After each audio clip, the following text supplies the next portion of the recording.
What happens when passion starts to look like a problem? When a player's intensity, once seen as inspiring, gets recast as chaotic? This player wasn't polished or perfect, but he was real. And in that realness, fans saw something familiar. The anger they've swallowed, the fights they've had to pick, the need to prove themselves over and over again. But that connection didn't last. The league moved on, the highlight reels kept rolling, but the narrative shifted. Suddenly, the same intensity was called out as ego. The same drive was painted as delusion. He wasn't changing, but the story around him was. Each miss got louder. Every bad night turned into a headline. The love turned into noise, and the noise turned into doubt. Teams gave up on him, fans mocked him, and for the very first time, it looked like the fight might finally break him. Even the layups are almost air balls. They're so short. Yeah. Classic, vintage, careless, out of control. Yeah. Russell Westbrook, no conscience.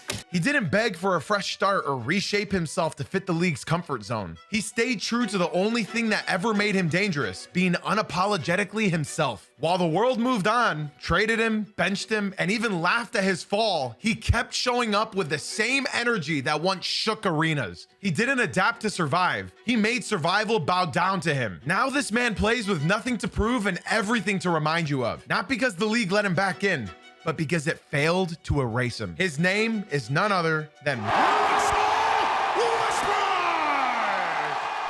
Hey guys, Jay-Z here again. I just want to take a second to thank you all so much for the recent support, even though 99% of you guys aren't subscribed yet. Also, if you want even more content, be sure to go follow my Twitch stream and talk some hoops with us. We're live there Monday through Friday at 8 a.m. Eastern. That link will be down below. Now, enough of all that. Let's dive deep into the career of Russell Westbrook.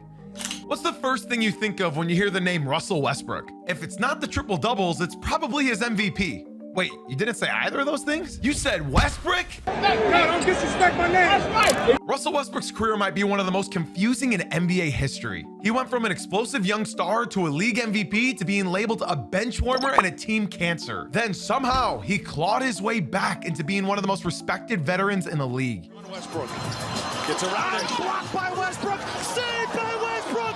Off of Booker. Oh my goodness. The play of the game. Now in Denver, he looks like he's finally found a real home. He didn't take the easy route or join a super team just to chase a ring. He chose to earn it through effort, sacrifice, and by becoming a crucial piece of a team that's built to win. But to make sense of his journey, we have to go back all the way to draft night. With the 4th pick in the 2008 NBA Draft, the Seattle Supersonics select Russell Westbrook from UCLA.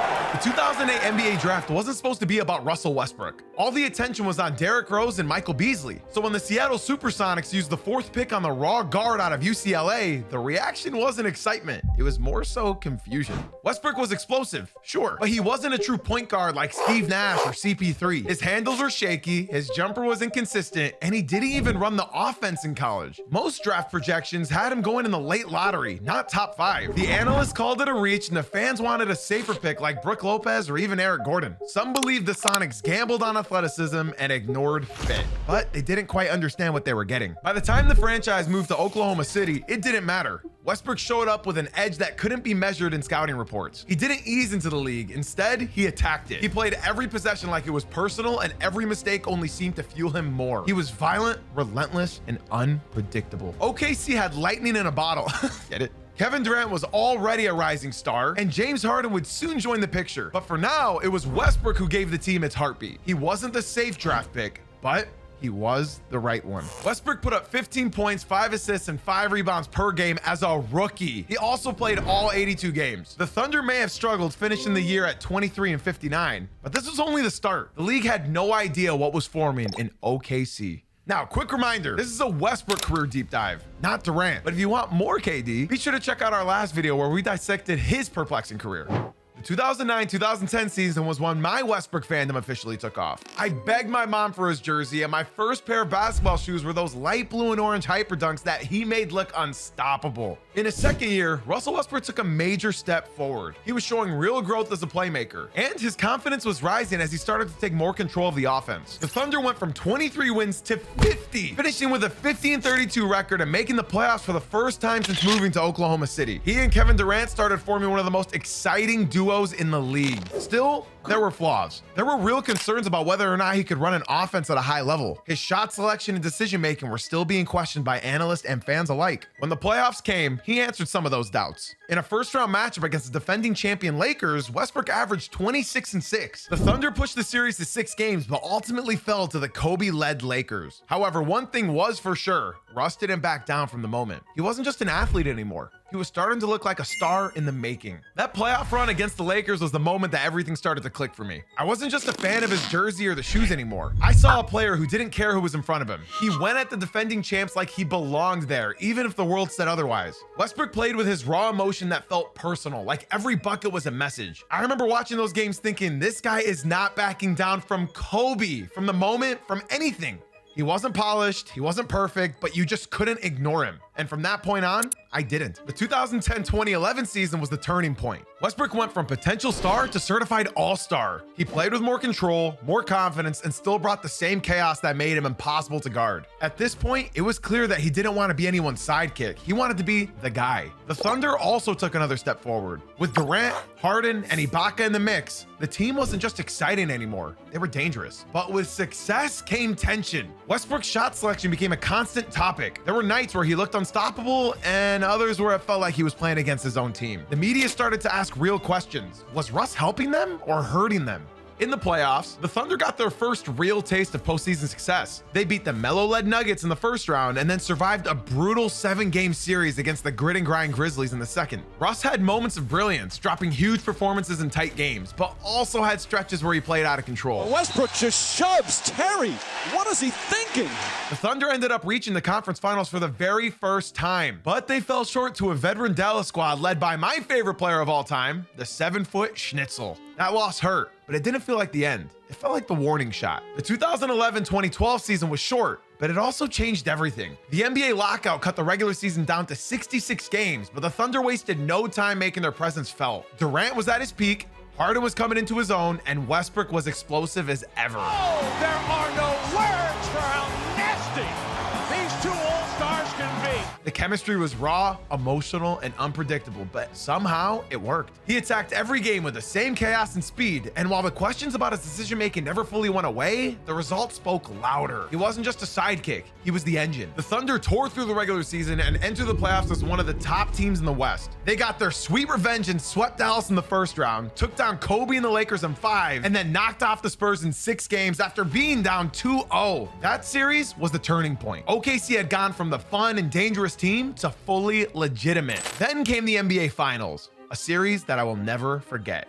Game 1 belonged to OKC. The crowd was electric, the momentum was real, and it looked like the young Thunder team was ready to take the crown. But unfortunately, that moment didn't last. We are built to get this stop right now. We are built to get this one. The heat adjusted and the series flipped fast. Miami won the next 4 games, each one more painful than the last. Westbrook had the game of his life in Game 4, dropping 43 points and leaving everything on the floor.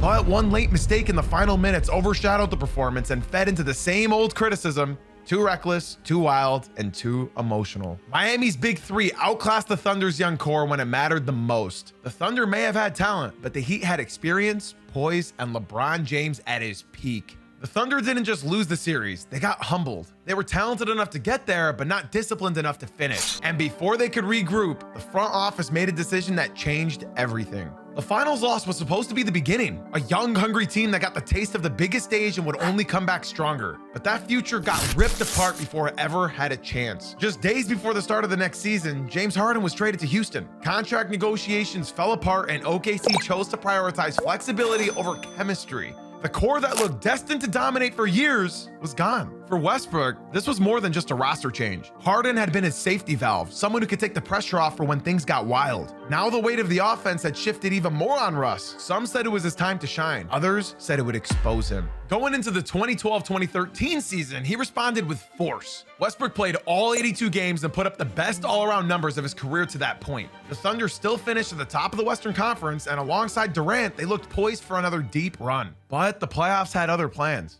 In the first round against the Houston Rockets, ironically against Harden, Westbrook suffered a torn meniscus after a collision with Patrick Beverley. And just like that, his postseason was over. The Thunder won the series, but their title hopes without Russ were shattered. Durant was left to carry the load alone, and it became very clear just how much Russ meant to that team. They unfortunately fell to the Grizzlies in the second round. That injury changed everything, not just for the season, but for Westbrook's entire trajectory. Coming off his first major injury, there were some real questions about whether Russell Westbrook would ever be the same. A torn meniscus can derail a career, especially for a player who relies so much on his explosiveness. But Russ didn't ease back in. Instead, he came out swinging. Making his season debut, Russell Westbrook. The team announced today that Russell's gone through every step of his recovery.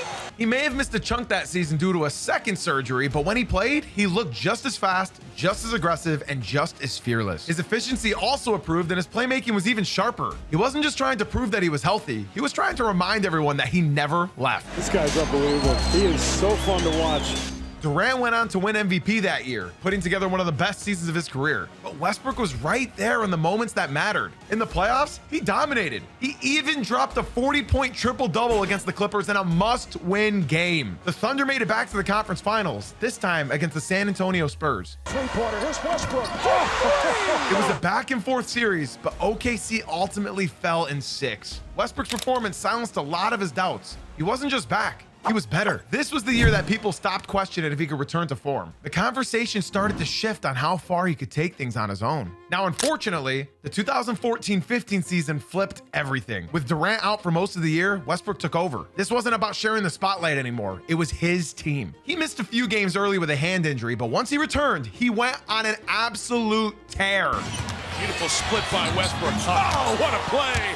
Russell Westbrook hit up. He stopped. Triple-doubles started piling up, and he played every game like it was life or death. The numbers were wild, but it was the energy that stood out above all. He led the league in scoring, won All-Star MVP, and nearly dragged OKC into the playoffs on pure will alone. They only missed the postseason by 1 game, but the message was clear. Westbrook wasn't just holding things down without Durant. He was dominating. And with both stars finally healthy again, the Thunder came into the next season with one goal: get back to the finals.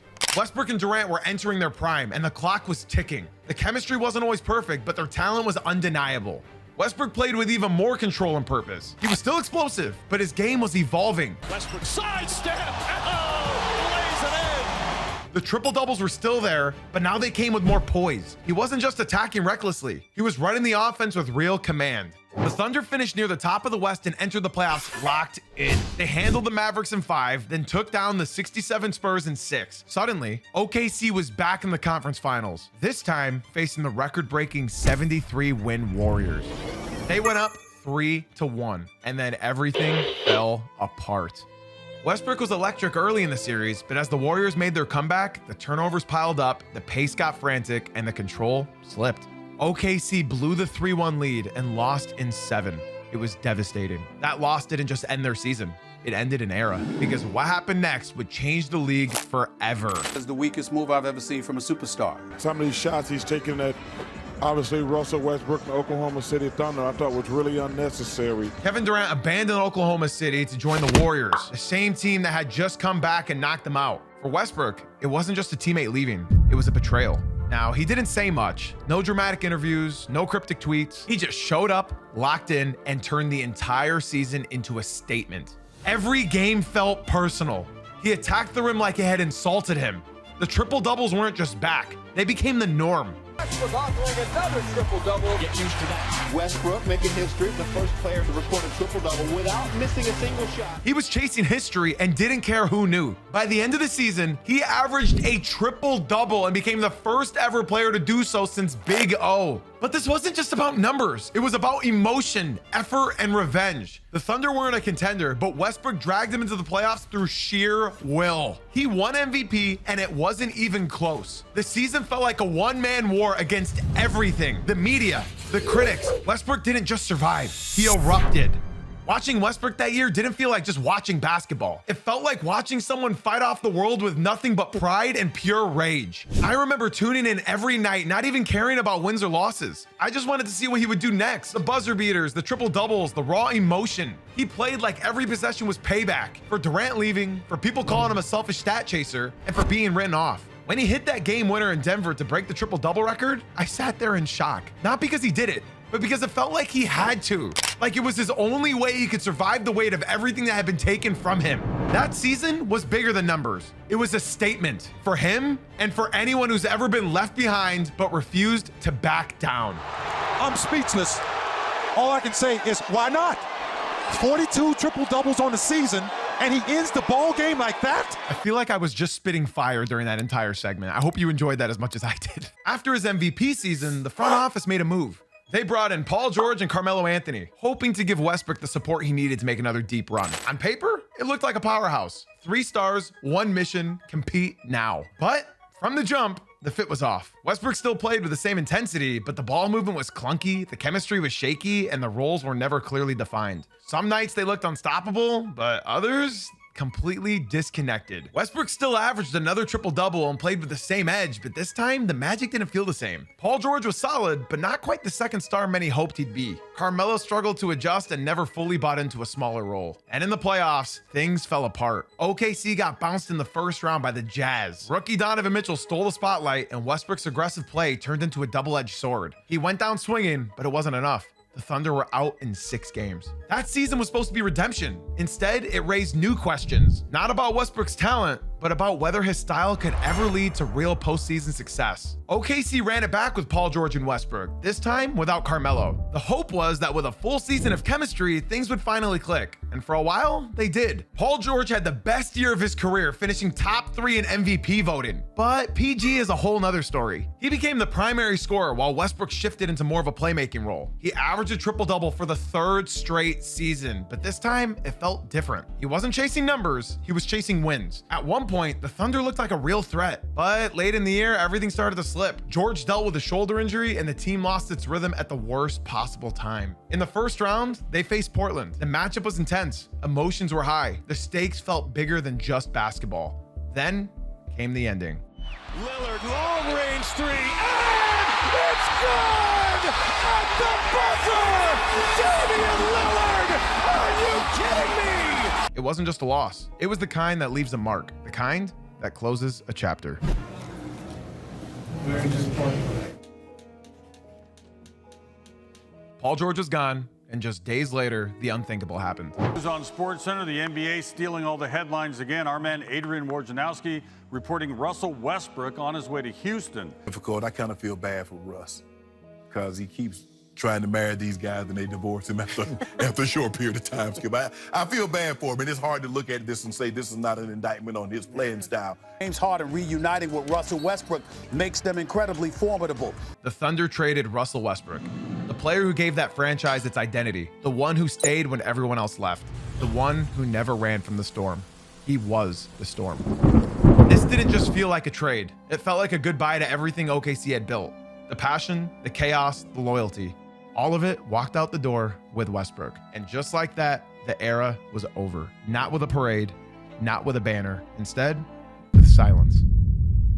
Westbrook landed in Houston, reunited with James Harden in what felt like a reunion built on unfinished business. 2 MVPs, 2 alpha scorers, and 1 more shot at chasing a title. At first, it worked. The Rockets went all in on small ball, ditching their center and letting Russ run wild. For a stretch, he looked unstoppable, blowing by defenders, getting to the rim at will, and playing some of the best basketball of his career. But when the NBA bubble hit, everything changed. Westbrook tested positive for that seasickness before the restart, then suffered a quad injury that limited him in the playoffs. The rhythm was gone. The chemistry faded. And when they got bounced by the Lakers, it felt like the end of something that never fully came together. Just 1 year after arriving, Westbrook wanted out. The fit just didn't work, and the promise of a fresh start disappeared as quickly as it came. Next came Washington. After everything in OKC and Houston, the struggling Wizards team felt like a detour, maybe even a dead end. But Russ didn't treat it that way. He showed up the only way he knew how, full speed. The start was rough as he was dealing with injuries, the team was losing, and people were already calling him washed, but he kept grinding. Slowly, the energy shifted. By the second half of the season, he was on a tear. He became Mr. Triple-Double again, and he even passed Oscar Robertson for the most in NBA history. He dragged the Wizards into the play-in and then the playoffs, even if it didn't last long. It wasn't a title run, and it sure wasn't glamorous, but it was gritty. It reminded everyone that even when the spotlight fades, Westbrook doesn't. He never let the noise define him. Not in Washington, not ever. And then came the nightmare. Russell Westbrook is going to be a Laker. It looks like the deal is done. He joins LeBron and Anthony Davis. When Westbrook joined the Lakers, it was supposed to be the final move in a championship puzzle. Pairing him with LeBron James and Anthony Davis looked unstoppable on paper, and the expectations couldn't have been higher. Fans and media treated it like a guaranteed title run before the team had even stepped onto the floor. But from the moment the season started, nothing felt right. The offense was clunky, the spacing was broken, and Westbrook's fit within the system quickly became the main talking point. Russell Westbrook loses it, out of bounds. His decision-making, his shooting, even his presence on the court, everything was under a microscope. Every mistake turned into a headline, and every missed shot became a punchline. The criticism wasn't just loud, it was constant. He was booed in his own city, mocked by opposing crowds, and blamed for every loss. Has to fire at the buzzer, all there. And the Lakers offense melting. The nickname Westbrook followed him everywhere, and no matter what he did, the perception never shifted. It didn't matter that the team around him was falling apart.